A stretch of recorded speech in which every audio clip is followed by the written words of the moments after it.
Hello everyone, स्वागत है आप लोगों का हमारे यूट्यूब चैनल ग्लैंस एकेडमी पर। दोस्तों, हम लोग कंप्लीट कर रहे थे मई 2023 की करंट अफेयर्स सीरीज़ को, जो कि विजन आईएएस की है। अगर आप लोग यूपीएससी एस्पिरेंट या यूपी पीसीएस या अदर स्टेट के पीसीएस की तैयारी कर रहे हैं, मतलब सिविल सर्विसेज एस्पिरेंट हैं, तो आपको करंट अफेयर्स के इंपॉर्टेंस की पता होगी कि पेपर में लगातार 25 से 30 प्रश्न जो है कि लगातार करंट अफेयर्स के प्रश्न आ रहे हैं। और इसके लिए सबसे बेस्ट मैगजीन है विजन आईएएस की मंथली मैगजीन, जो कि लेटेस्ट मई 2023 के इसको हम लोग कवर कर रहे हैं। इसके 5 से 6 लेक्चर हो चुके हैं और आज हम लोग इसको इंटरनेशनल रिलेशन को भी इसमें ख़त्म कर लेंगे। और अब मैं पूरी तरीके से फ्री हो चुका हूँ, काफ़ी बिजी था घर के प्रॉब्लम्स में।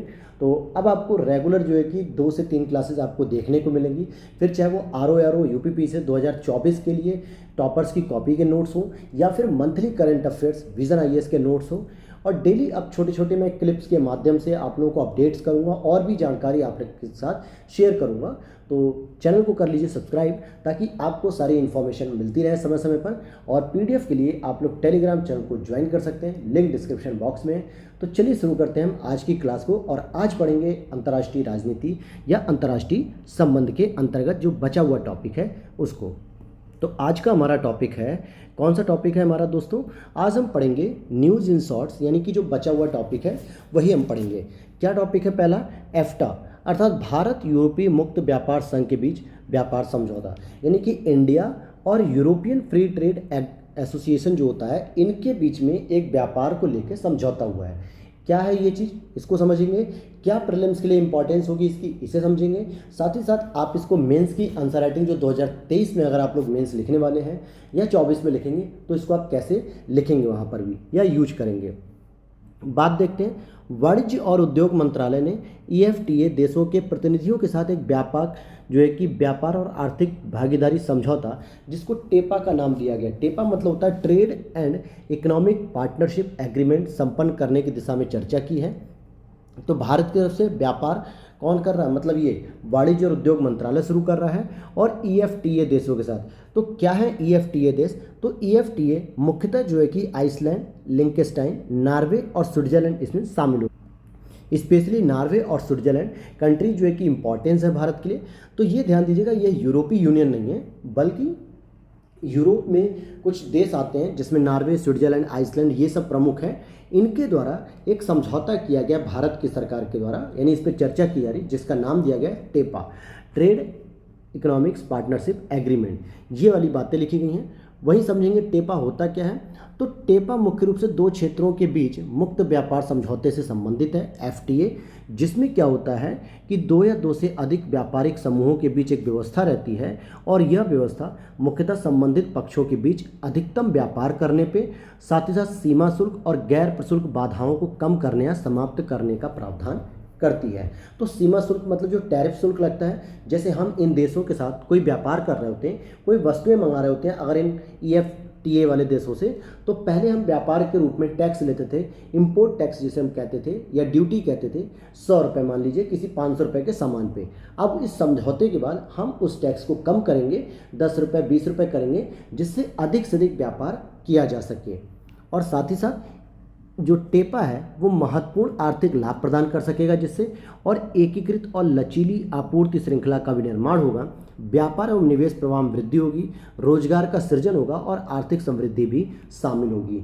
तो ये एक महत्वपूर्ण जो है कि एग्रीमेंट की ओर बढ़ रहा है भारत। और देखेंगे कि ईएफटीए देश यूरोपीय यूनियन का हिस्सा नहीं है। ये इंपॉर्टेंट है प्रीलिम्स के लिए दोस्तों, क्योंकि ऐसे स्टेटमेंट प्रीलिम्स में रखे जाते हैं। तो यूरोपीय यूनियन जो है उसका ये हिस्सा नहीं है, जबकि यूरोपीय यूनियन में आप देखेंगे कि लगभग 29-30 देश के आसपास हैं। फिर भी उनसे अलग जो देश हैं, जो आइसलैंड, स्विट्जरलैंड, नॉर्वे, ये वाले जो देश हैं, ये भारत के साथ समझौता कर रहे हैं, जिसको ईएफटीए कहा जाता है। इस समूह को ऐसे देशों के एक विकल्प के रूप में स्थापित किया गया है जो यूरोपीय संघ में शामिल नहीं होना चाहते थे। कुछ देश ऐसे हैं, जैसे ब्रिटेन ने भी देखिए बाहर निकल गया, तो ब्रेक्जिट एक कॉन्सेप्ट आया। मतलब कुछ देश हैं जो यूरोपीय यूनियन में शामिल नहीं होना चाहते हैं, लेकिन फिर भी यूरोप महाद्वीप में स्थित है और भारत से व्यापार करना चाहते हैं। तो ऐसे में इन्होंने अपना एक संघ बनाया जिसका नाम है ईएफटीए। और इसमें अगर हम देखेंगे तो भारत ईएफटीए का नवा सबसे बड़ा व्यापारिक भागीदार है। और अगर हम डाटा को यूज करेंगे मेंस में तो EFTA देशों को भारत का जो निर्यात 2022-23 में हुआ 1.6 बिलियन अमेरिकी डॉलर था और आयात जो था वो 15 बिलियन अमेरिकी डॉलर था। तो इन देशों को सामान निर्यात किया गया 1.67 का और लगभग 15 बिलियन डॉलर का आयात भी किया गया। तो आप आयात की कीमत देख के कह सकते हैं कि हाँ, भारत की कुछ प्रमुख वस्तुएं यहाँ से आयात होती हैं। तो इस लिहाज से भी EFTA कंट्रीज़ के बीच अगर फ्री ट्रेड एग्रीमेंट होगा तो हमें आयात की हुई सामान पे जो है कि शुल्क को घटाना होगा, निर्यात पर जीरो शुल्क करना होगा, जिससे हमारा बिजनेस या व्यापारिक स्थिति और मजबूत होगी। तो ये तो था। अब हम आगे टॉपिक पे देखते हैं कि नेक्स्ट टॉपिक है हमारा नाटो प्लस। एक होता है नाटो और एक है नाटो प्लस। क्या है भाई नाटो प्लस, इसको समझते हैं। आगे बढ़ने से पहले एक चीज़ और यहाँ पर समझना ज़रूरी है कि ये जो नाटो है दोस्तों, नाटो की अगर स्थापना की बात करेंगे तो ये 1948 में हुआ था। कब? अक्टूबर 1948 में। लेकिन यहाँ पे नाटो प्लस की बात चल रही है, जिसमें क्या है चर्चा में रहने वाली, तो देख लेते हैं। USA के हाउस ऑफ रिप्रेजेंटेटिव की एक समिति ने भारत को नाटो प्लस का हिस्सा बनाने की सिफारिश की है। बात ध्यान दीजिएगा, भारत नाटो का हिस्सा नहीं बन रहा है, लेकिन USA की एक कमेटी ने भारत को नाटो प्लस का हिस्सा बनाने की बात की, न कि नाटो की। इतना बात समझते हैं। नाटो प्लस में कौन कौन होते हैं? तो 5 देश आते हैं नाटो देशों और जो 5 साझेदार देशों को एक मंच पर लाने वाला सुरक्षा गठबंधन है। ये व्यापारिक गठबंधन नहीं है, क्योंकि नॉर्थ अटलांटिक ट्रीटी ऑर्गेनाइजेशन जो है नाटो, मुख्य रूप से वार्सा पैक्ट यानी USSR को काउंटर करने के लिए इस्टेब्लिश किया गया था। मतलब कि रसिया को जो है कि काउंटर करने के लिए, संतुलित करने के लिए बनाया गया था। ये एक सुरक्षा समूह है, यानी एक पर हमले का मतलब माना जाएगा कि सभी पर हमला किया गया, ऐसा नाटो का सिद्धांत है। और भारत को नाटो प्लस में जोड़ा जा रहा है, जिसमें 5 देश आते हैं, 5 साझेदार देश और नाटो। वो 5 साझेदार देश कौन है? Australia, New Zealand, Japan, Israel, south Korea. NATO plus 5 का जो उद्देश्य वैश्विक रक्षा सहयोग को बढ़ावा देना है, तो भारत को भी इसमें शामिल करना चाहते हैं, यानी नाटो के सभी देश। और साथ ही साथ ये जो +5 वाले देश हैं, इसमें USA कह रहा है कि भारत को भी शामिल कर लीजिए। तो अगला नाम किसका जुड़ने वाला है इसमें? USA के अनुसार Australia, New Zealand, Japan, Israel, south Korea और इंडिया। अब ये देखना बड़ा दिलचस्प होगा कि क्या भारत ऐसे किसी गठबंधन में जुड़ना चाहेगा जो एक सैन्य गठबंधन है, क्योंकि भारत की जो पॉलिसी है 1961 में तत्कालीन प्रधानमंत्री JL नेहरू, जवाहरलाल नेहरू जी के द्वारा कहा गया था कि हम NAM का पालन करेंगे, नॉन अलाइनमेंट मूवमेंट। हम किसी भी गठबंधन में शामिल नहीं होंगे, चाहे वो USSR का हो या फिर USA का, अर्थात नाटो और वार्सा पैक्ट में हम शामिल नहीं होंगे। हम किसी भी सैनिक गठबंधन के समूह नहीं बनेंगे। लेकिन यहाँ USA नाटो +5 में ऐड करना चाहता है भारत को, जिससे वैश्विक सुरक्षा में हम भी सहयोग कर सकें। देखने वाली बात होगी कि क्या होगा क्या नहीं, ये बात की चीज़ें। लेकिन ये ध्यान देना है कि भारत को नाटो प्लस पे फोकस किया जा रहा है कि भारत को भी इसका देश मतलब सदस्य बनाया जाए। तो इससे एक बात समझ में आती है कि भारत वैश्विक स्तर पे सुरक्षा स्थापित करने में या रक्षा सहयोग करने में एक महत्वपूर्ण भूमिका निभा सकता है। वर्तमान में नाटो के 31 सदस्यीय सैन्य गठबंधन है ये, और जो 31वां देश था वो फिनलैंड था। कौन सा देश था? फिनलैंड, जिसमें 29 तो यूरोपीय देश हैं और उत्तरी अमेरिका के 2 देश भी इसमें शामिल हैं। बात आती है कि नाटो को मतलब नाटो +5 में अगर भारत को शामिल कर दिया जाए तो क्या फ़ायदा होगा भारत के लिए? क्या फ़ायदा होगा? तो USA के इस कदम से हिंद प्रशांत क्षेत्र में जो चीन के साथ सामरिक प्रतिस्पर्धा में बढ़त हासिल की जा सकेगी, क्योंकि चीन लगातार इंडो पैसिफिक ओशियन में अपनी मजबूत पकड़ बना रहा है, छोटे छोटे द्वीपीय देशों के साथ संबंध स्थापित कर रहा है, जिससे भारत को चुनौती मिल रही है। और हिंद महासागर भारत के व्यापार करने का सबसे प्रमुख माध्यम है, प्रमुख साधन है। कह सकते हो कि जलमार्ग के माध्यम से जो व्यापार करता है भारत, वो हिंद महासागर से ही 70% करता है। और यहाँ पे जो द्वीपीय देश हैं इंडो पैसिफिक ओशियन में, यहाँ चाइना को काउंटर करने के लिए भारत का नाटो +5 में जुड़ जाना शायद बेहद इंपॉर्टेंट हो जाएगा। और यहाँ से ताइवान की सुरक्षा भी सुनिश्चित हो जाएगी। भारत क्वाड समूह का प्रमुख सदस्य है, जिसमें अमेरिका, ऑस्ट्रेलिया, जापान भी इसके सदस्य हैं। जबकि अभी आपने देखा नाटो +5 में ऑस्ट्रेलिया, जापान ऑलरेडी इसके सदस्य हैं। तो भारत भी अगर जुड़ जाता है तो एक अच्छा गठबंधन हो सकेगा। तो भारत के लिए नाटो +5 में शामिल होने का अर्थ हो गया कि नाटो गठबंधन देशों और भारत के बीच निरंतर खुफिया जानकारी साझा हो सकेगी और नवीनतम प्रौद्योगिकी भी भारत को प्राप्त हो सकेगी।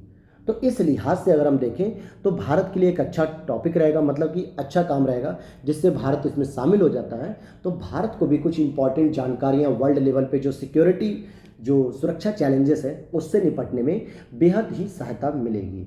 तो ये था थोड़ा सा टॉपिक। अब हम बात करेंगे इजराइल फिलिस्तीनी संघर्ष। हालांकि दोस्तों इजराइल फिलिस्तीनी संघर्ष भारत के लिए कुछ खास नहीं है, बस एक दो पॉइंट है जो हम यहाँ पे डील करेंगे, बाकी चीज़ें यहाँ पढ़ने लायक नहीं हैं। जैसे वर्ष 1948 में फिलिस्तीनियों को उस भूमि से सामूहिक पलायन करना पड़ा था जिसे आगे चलकर इजराइल के नाम से एक अलग राष्ट्र के रूप में रूपांतरित होना था। पलायन की इस घटना को नकबा कहा जाता है और नकबा का अरबी भाषा में अर्थ होता है आपदा, क्योंकि यूएन ने अभी 75 वर्ष पहले हुए 7 लाख फिलिस्तीनियों के व्यापक विस्थापन को याद किया, क्योंकि फिलिस्तीनियों से लगभग 7 लाख लोगों ने जो है कि पलायन किया और बाद में वो इजराइल जैसा एक देश बना। तो इजराइल से जो प्रश्न बन सकता है यूपीएससी में, स्पेशली लोकेशन के लिए, लोकेशन इंपॉर्टेंट होती है। तो आप ये देखिए कि इजराइल कुछ इस तरीके से खंजर की तरह जो है कि इसकी लोकेशन है, खंजर जैसे नहीं होता है नुकीला सा, उसकी तरह इसकी सीमा उत्तर में सीरिया से टच होती है और इधर लेबनान से भी टच होती है। साउथ में अगर हम बात करेंगे तो इजिप्ट हो गया और जॉर्डन हो गया। तो 4 ये कंट्रीज हैं जिसके साथ इसकी सीमा साझा होती है। वहीं यहाँ पे इसकी राजधानी जेरूसलम है और इसकी सीमा डेड सी से भी टच होती है, यानी कि मृत सागर, जिसकी लवणता लगभग 365% मानी जाती है। सबसे अधिक पूरे विश्व में जो लवणता है वो मृत सागर की है, तो ये भी इजराइल से सीमा साझा करता है। वहीं आप देखेंगे कि मेडिटेरियन सी भी, यानी भूमध्य सागर जो है वो भी इजराइल से अपनी सीमा को साझा करता है। तो ये छोटी सी लोकेशन है, ये आपको जानना जरूरी था, इसलिए मैंने आपको बताया इजराइल के बारे में। और भारत के संदर्भ में अगर देखेंगे तो भारत ने इस मामले में डीहाइफनेशन की नीति अपनाई है। किस मामले में? कि जो इजराइल फलस्तीनियों का जो संघर्ष है, मैंने कल की क्लास, मतलब लास्ट क्लास में अभी आपको बताया था जब पश्चिम एशिया में पढ़ रहे थे कि क्यों इजराइल से 1992 से संबंध बनाना शुरू किया गया भारत के द्वारा, जबकि हमारा भारत देश 1947 में ही आज़ाद हो गया। लगभग 45 साल बाद भारत ने यहूदी देश इजराइल से संबंध बनाना शुरू किया, क्योंकि भारत यहाँ पर कहता है कि इजराइल के साथ डीहाइफनेशन की पॉलिसी अपनाते, यानी द्विपक्षीय संबंध। कैसा संबंध होता है भारत का? यहाँ पे भारत का द्विपक्षीय आपसी मुद्दों पर संबंध आधारित है डीहाइफनेशन। डीहाइफनेशन का मतलब होता है कि आपका जो संबंध है सामने वाले देश से केवल उसी के हित में या अपने हित में होगा, किसी तीसरे देश के संबंध को प्रभावित नहीं करेगा। इसका मतलब यह हो गया कि भारत और इजराइल के जो संबंध है वो किसी भी अरबी कंट्री के लिए परेशानी की बात नहीं है, चाहे वो यूएई हो या आपका सऊदी अरबिया हो या कतर हो या ईरान हो, इराक हो, किसी भी देश के साथ अगर हमारा संबंध है तो वो इजराइल के संबंधों को प्रभावित नहीं करेगा। और इजराइल से अगर हमारा संबंध है तो फिलिस्तीन या किसी भी और देश को प्रभावित नहीं करेगा। इसीलिए भारत यहाँ पे डीहाइफनेशन की पॉलिसी अपनाता है। बस इतना ही आपको यहाँ पे जानना था कि यह संबंध भारत के फिलिस्तीन के साथ संबंधों में स्वतंत्र और पृथक होगा, यानी फिलिस्तीन के साथ संबंध बनाना उसका इजराइल के खिलाफ नहीं होगा और इजराइल के साथ संबंध बनाना उसका फिलिस्तीन के खिलाफ नहीं माना जाएगा। इतनी सी बात थी ये। और अब हम अगले टॉपिक पे चलते हैं, बाकी कोई जरूरी नहीं है। हाँ, यहाँ पर ये टॉपिक बहुत इंपॉर्टेंट है दोस्तों, ये बेहद ही इंपॉर्टेंट टॉपिक है, जरूर यहाँ से प्रश्न बनने के चांस रहेंगे इस बार। क्या है topic? Business ready. Business ready या बी रेडी, इसको परियोजना के रूप में हम जानते हैं। एक नया लॉन्च किया गया बी प्रोजेक्ट लॉन्च। किसने किया है? वर्ल्ड बैंक के द्वारा किया गया है। देखिए, विश्व बैंक समूह ने बिजनेस रेडी यानी बी रेडी परियोजना को शुरू किया है। और इसमें होता क्या है? तो किसी देश के व्यवसाय और निवेश परिवेश का मूल्यांकन करने की दिशा में अधिक संतुलित तथा पारदर्शी तरीका प्रस्तुत करती है। किसी देश के व्यवसाय और निवेश परिवेश का मूल्यांकन करने की दिशा में यह अधिक संतुलित और पारदर्शी तरीका प्रस्तुत करती है। गतिशील निजी क्षेत्र के लिए तैयार रूप में भी प्रस्तुत करती है। कहने का मतलब हो गया कि जो प्राइवेट सेक्टर होते हैं उनके साथ साथ किसी भी देश की ये जो इकोनॉमी होती है, जो बिजनेस होते हैं, जो ट्रेड एंड डेवलपमेंट होते हैं, इन्वेस्टमेंट होते हैं, उसकी एक रैंकिंग प्रदान करती है। वास्तव में विश्व बैंक समूह ने इसे पहले डूइंग बिजनेस प्रोजेक्ट में सुधार करने की जगह बताया है। जो ease of doing business report जारी की जाती थी, अब उसकी जगह किस रिपोर्ट के नाम से आएगा? बिजनेस रेडी के नाम से। ऐसा क्यों कहा गया? क्योंकि वर्ल्ड बैंक ने 2021 में ease of doing business report को जारी करना बंद कर दिया 2021 से, क्योंकि इस रिपोर्ट पर चीन, सऊदी अरब, संयुक्त अरब अमीरात और अजरबैजान की रैंकिंग में हेरफेर करने का आरोप लगा था कि इस रिपोर्ट ने चीन, सऊदी अरब, संयुक्त अरब अमीरात की रिपोर्ट में जो रैंकिंग की जाती है उसमें कुछ हेरफेर किया था, कि सही रिपोर्टिंग नहीं की थी। इसलिए वर्ल्ड बैंक ने अब ease of doing business report जारी करना बंद कर दिया है। अब बिजनेस रेडी या बी रेडी के नाम से लॉन्च किया जाएगा। और ये करेगा क्या बी रेडी? किसी फर्म यानी कि किसी इंडस्ट्री के अस्तित्व चक्र को शामिल करने वाले 10 विषयों पर केंद्रित करेगी ध्यान। अस्तित्व चक्र का मतलब किसी बिजनेस को जब चलाया जाता है, किसी फर्म को जब यूज किया जाता है, मतलब उससे प्रोडक्शन किया जाता है, उसको सेल आउट किया जाता है, उसमें बिजनेस किया जाता है, तो उसके आधार पे 10 बिंदुओं को ध्यान में रखेगी। जैसे व्यवसाय में प्रवेश करने के तरीके क्या हैं, व्यवसाय का स्थान क्या है, उसकी उपयोगिता क्या है, वहाँ पे श्रम कैसा है, वित्तीय सेवाएं क्या है, अंतर्राष्ट्रीय व्यापार क्या है, कराधान कैसा है, टैक्सेशन प्रोसेशन, और उससे समय जो विवाद है उसका समाधान कब हो रहा है, और बाजार प्रतिस्पर्धा और व्यवसाय दिवालियापन। तो ये 10 प्रमुख विषय हैं जिस पर ध्यान केंद्रित किया गया है। पहली रिपोर्ट 2024 में प्रकाशित की जाएगी। ध्यान देना, ease of doing business report को 2021 से अब बंद कर दिया गया है, इसलिए अब आपको इसकी रैंकिंग याद रखने की जरूरत नहीं है। अब 2024 में पहली बार जारी की जाएगी बिजनेस रेडी, जिसमें प्रमुख रूप से 54 अर्थव्यवस्थाओं को शामिल किया जाएगा। फिर अगली साल 2025-26 तक इसका विस्तार करके लगभग 180 अर्थव्यवस्थाओं को शामिल किया जाएगा। तो जो 2024 में रिपोर्ट आएगी वो 54 देशों के लिए ही केवल आएगी। और इससे फ़ायदा क्या होगा? बिजनेस रेडी से निजी निवेश को आकर्षित करने में मदद मिलेगी। जब सही रैंकिंग दी जाएगी व्यवसाय से संबंधित, वहीं रोजगार के अवसर भी उत्पन्न होंगे, क्योंकि जब प्राइवेट सेक्टर में इन्वेस्टमेंट होगा, पब्लिक सेक्टर में इन्वेस्टमेंट होगा, तो रोजगार भी पैदा होंगे और समावेशी और संधारणीय तरीकों से उत्पादकता में सुधार होगा, यानी प्रोडक्शन में रिफॉर्म्स होंगे। तो ये एक बेनिफिट रहेगा इससे। वहीं अब हम बात करेंगे कि आखिर इसको बंद क्यों किया गया, ऐसी क्या इसमें चैलेंजेस थे, तो जरा हम इसको भी समझने की कोशिश करेंगे। तो देखिए, डूइंग बिजनेस जो प्रोजेक्ट था, यह केवल कुछ व्यक्तिगत फर्मों के परिप्रेक्ष्य के आधार पर रिपोर्ट तैयार करती थी। कुछ मापदंड वैधानिक कानूनों के एवं विनियमों के और कुछ मापदंड इसके व्यवहारिक कार्यान्वयन पर आधारित थे। डेटा और गणना प्रक्रिया को अपारदर्शी रखा जाता था और केवल कुछ प्रमुख व्यावसायिक शहर को ही इसमें शामिल किया जाता था। तो इस आधार पे हम कह सकते हैं कि जो डूइंग बिजनेस प्रोजेक्ट था वो कहीं ना कहीं सीमित था, बहुत व्यापक स्तर पे ये काम नहीं करता था, यानी बहुत ज़्यादा क्षेत्र को कवर नहीं करता था। लेकिन अगर हम बात करें बिजनेस रेडी प्रोडक्ट की, तो इसकी अगर हम बात करें तो यह संपूर्ण निजी क्षेत्र के विकास के दृष्टिकोण के मूल्यांकन पे आधारित होगा। ये पूरी तरीके से प्राइवेट सेक्टर के डेवलपमेंट पे आधारित होगा। सभी मापदंड वैधानिक कानूनों और विनियमों और व्यवहारिक कार्यान्वयन दोनों पर आधारित होगा, जबकि ये कुछ स्तर पे जो है कि वैधानिक स्तर पे होता था और कुछ स्तर पे व्यवहारिक हो जाता था। लेकिन यहाँ पे सभी मापदंड व्यवहारिक और वैधानिक दोनों का प्रयोग करेंगे। साथ ही साथ पारदर्शिता सुनिश्चित करने के लिए एकत्रित सभी डेटा और उपयोग की गई गणना पद्धति को प्रकाशित किया जाएगा। किसी अर्थव्यवस्था के कई शहरों को शामिल भी किया जा सकता है, मतलब किसी अर्थव्यवस्था के कई सारे शहरों को भी इसमें शामिल किया जाएगा। केवल प्रमुख व्यावसायिक शहरों को ही नहीं बल्कि कई सारे शहरों को शामिल किया जा सकता है। तो ये था इसमें वर्ल्ड बैंक का जो प्रोजेक्ट नया आ रहा है बिजनेस रेडी। ये आपको याद रखना है कि बिजनेस रेडी जो प्रोजेक्ट है वो आपका वर्ल्ड बैंक के द्वारा जारी किया गया है। अब यहाँ पे हमारा सेकंड लास्ट टॉपिक है एशिया एवं प्रशांत क्षेत्र में जलवायु के लिए अभिनव वित्त सुविधा, यानी एक न्यू फंडिंग फैसिलिटी प्रोजेक्ट शुरू किया जा रहा है कि न्यू तरीके से फंडिंग की जाएगी। एडीबी का एक प्रोजेक्ट है ये। एशियाई डेवलपमेंट बैंक ने एशिया एवं प्रशांत क्षेत्र में जलवायु के लिए अभिनव वित्त सुविधा की घोषणा की है। किसने किया है? एडीबी ने। और किसके सेक्टर के लिए? एशिया और प्रशांत क्षेत्रों में। क्या होता है ये? इसका उद्देश्य है कि जलवायु परिवर्तन के खिलाफ त्वरित कार्रवाई के लिए वित्त पोषण को बढ़ाना है। जो एशिया और प्रशांत क्षेत्र में जलवायु परिवर्तन के खिलाफ त्वरित कार्रवाई के लिए वित्त पोषण को बढ़ाना है, जिसकी शुरुआती साझेदार में डेनमार्क, जापान, कोरिया गणराज्य, स्वीडन, यूनाइटेड किंगडम और यूएसए भी शामिल हैं इसमें।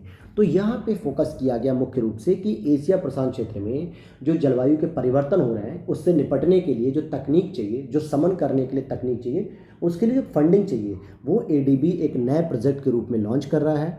इसकी आवश्यकता क्यों पड़ी? तो जलवायु परिवर्तन के प्रभाव जैसे चक्रवात, सूखा, हीट वेव्स, बाढ़, समुद्र के जलस्तर में वृद्धि से अधिक खतरा हो रहा है एशिया प्रशांत क्षेत्र में, और यहाँ पर निपटने के लिए ये एक बहुत ही जरूरी वित्त पोषण है। इसने क्या किया इसके माध्यम से, तो इसमें गुणक के प्रभाव को इंपॉर्टेंस दिए कि $1 के वित्त पोषण की गारंटी होने पे अब एडीबी ने इसे बढ़ाकर $5 के वित्त पोषण की गारंटी बना दिया है, जिससे जलवायु वित्त पोषण में काफ़ी मदद मिलेगी, जो कमी है उसको पूरा किया जा सकेगा, जिससे इस क्षेत्र में रहने वाले सुभेद्य देशों जो वल्नरेबल की स्थिति में हैं, जो सी लेवल से नीचे हो रहे हैं, जो डूबने के स्तर पे हैं, जो तटीय देश हैं, उनमें जलवायु परिवर्तन के प्रभावों के समन और अनुकूलन लक्ष्यों को पूरा करने में मदद मिलेगी, जिसके लिए 2019 से 2030 तक जलवायु वित्त के रूप में $100 बिलियन जुटाने के एडीबी महत्वाकांक्षी लक्ष्य को प्राप्त करने में मदद मिलेगी। तो जलवायु वित्त के लिए $100 बिलियन जुटाया जा सकेगा।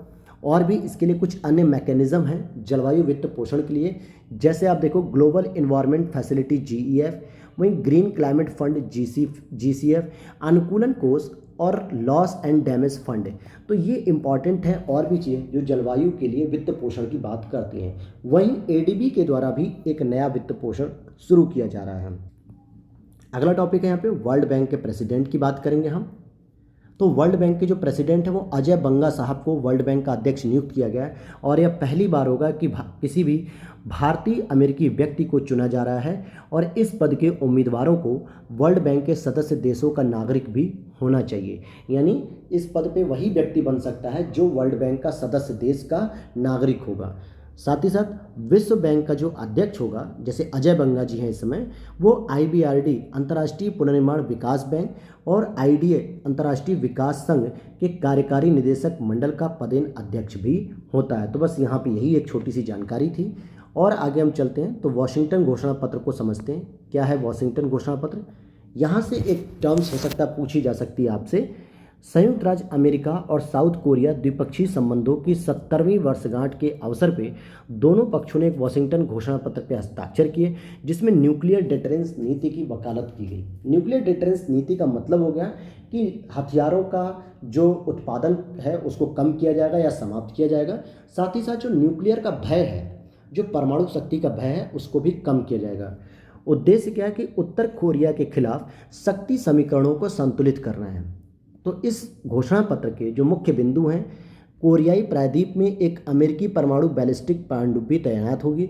तो ऐसा बताया गया कि अब जो कोरियाई प्रायद्वीप है, स्पेशली साउथ कोरिया, वहाँ पे एक अमेरिकी परमाणु बैलिस्टिक पनडुब्बी तैनात की जाएगी ताकि उत्तर कोरिया कोई हलचल ना कर सके। वहीं साउथ कोरिया की न्यूक्लियर डिटरेंस क्षमताओं को मजबूत भी किया जाएगा कि ताकि अगर वो खुद अपने यहाँ साउथ कोरिया स्वयं की स्वतंत्र परमाणु क्षमताओं के निर्माण पर ध्यान केंद्रित नहीं करेगा तो उसकी सुरक्षा की पूरी जिम्मेदारी USA की होगी। और इसी को अम्ब्रेला न्यूक्लियर पॉलिसी भी कहते हैं, जिसको हम लोग अम्ब्रेला न्यूक्लियर पॉलिसी कहते हैं, जिसमें USA क्या करेगा, साउथ कोरिया और स्पेशली जापान, इन दोनों देशों को न्यूक्लियर से सुरक्षा देगा। और इसीलिए साउथ कोरिया, जापान जैसे देश अपने यहाँ न्यूक्लियर वेपन को नहीं बनाते हैं, इसका प्रोडक्शन नहीं करते हैं, क्योंकि अगर इन देशों पे कोई भी न्यूक्लियर से संबंधित अटैक होता है तो USA तुरंत इनके लिए एक्शन लेगा और न्यूक्लियर बॉम्ब एक्सप्लोजन करेगा।